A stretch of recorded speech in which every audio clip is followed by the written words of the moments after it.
জামাত ইসলাম বর্তমান আমির ডক্টর শফিকুর রহমান তার এক বক্তৃতায় বলেছিলেন, আমরা ক্ষমতায় আসলে কওমি মাদ্রাসার সংস্কার করব।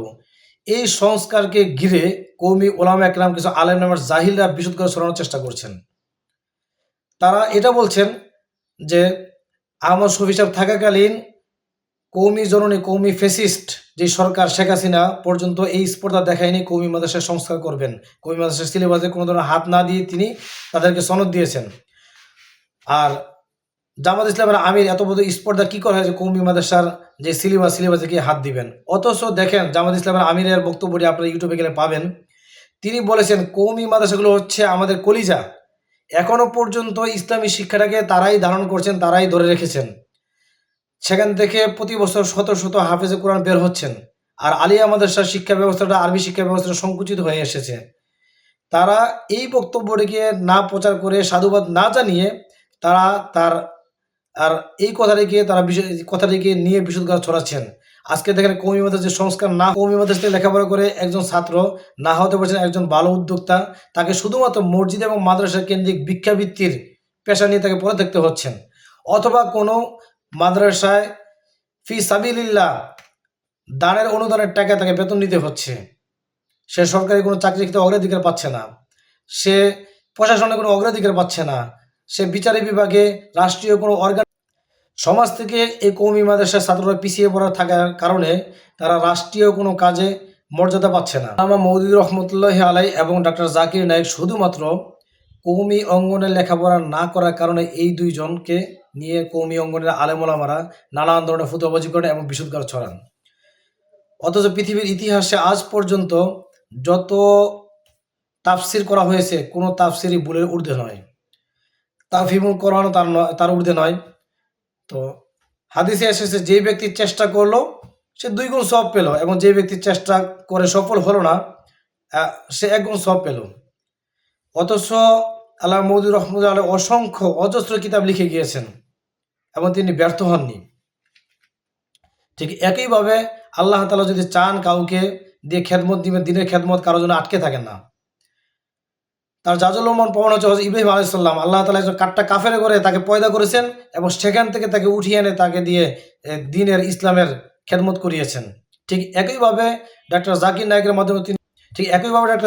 মাধ্যমে যদিও তিনি একজন ডাক্তার, তাকে আল্লাহ তাআলা কোরআন হাদিসের জ্ঞান দান করেছেন এবং ভাষার পাণ্ডিত্য দান করেছেন। তাকে দিয়ে বর্তমান ইসলামের যে পরিমাণ এবং প্রসার ঘটেছে সেটা বাংলাদেশের কোনো আলেম ওলামা দিয়ে সেই প্রচার প্রসার ঘটেনি। তিনি সারা বিশ্বে ইসলামকে উঁচু করে ধরেছেন। বাংলাদেশের যেই সমস্ত জাকাত ফিতরা খাওয়া আলেমরা তাকে নিয়ে ভুলভাল ফতোয়াবাজি করেছেন, আজকে তাদেরকে বলতে চাই, ডাক্তার জাকির নায়েক যদি ইহুদিদের নাসারাদের দালাল হতেন তাহলে আজকে তিনি ইউরোপে থাকতেন। আজকে তার লক্ষ কোটি টাকার সম্পত্তি ইন্ডিয়া ক্রোক করে রেখেছে, সেগুলো বাজেয়াপ্ত হতো না। আজকে তাকে রাজনৈতিক আশ্রয় নিয়ে মানুষের সাথে থাকতে হতো না। অথচ যেই সমস্ত আলেম ওলামারা এই জাকাত ফিতরার টাকা খেয়ে মানুষ হয়েছেন এবং সুদখোর এবং ঘুষখোরদের টাকা খেয়ে মসজিদে ইমামতি করছেন, ওই সমস্ত আলেম ওলামারা ভুলভাল ফতোয়া দিয়ে আল্লামা মওদুদী রহমতুল্লাহি আলাইহি সম্পর্কে বিশুদ্ধ ছড়াচ্ছেন, শুধুমাত্র তিনি কওমি অঙ্গনে লেখাপড়া না করার দরুন।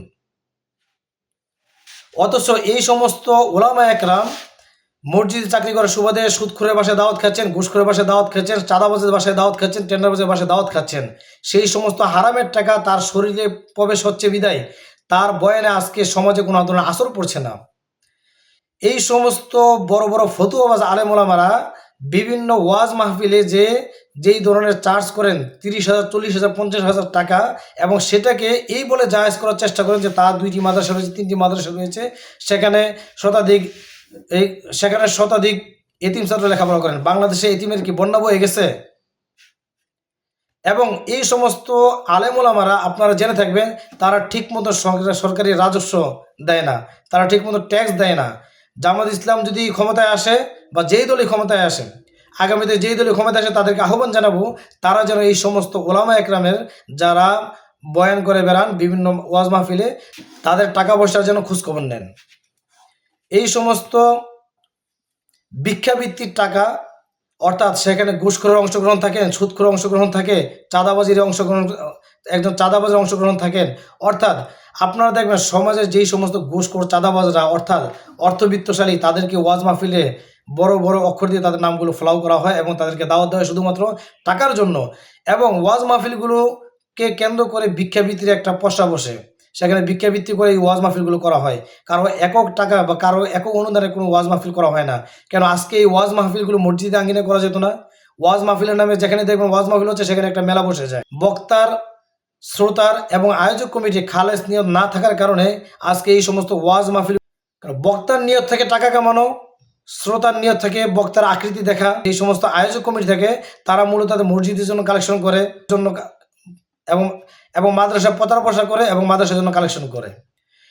অথচ রাসূল করিম সাল্লাল্লাহু আলাইহি ওয়াসাল্লামের শিক্ষা আল ইয়াদুল উলিয়া খায়রুম মিনাল ইয়াদিস সুফলা, উপরের হাত নিচের হাতের চেয়ে উত্তম।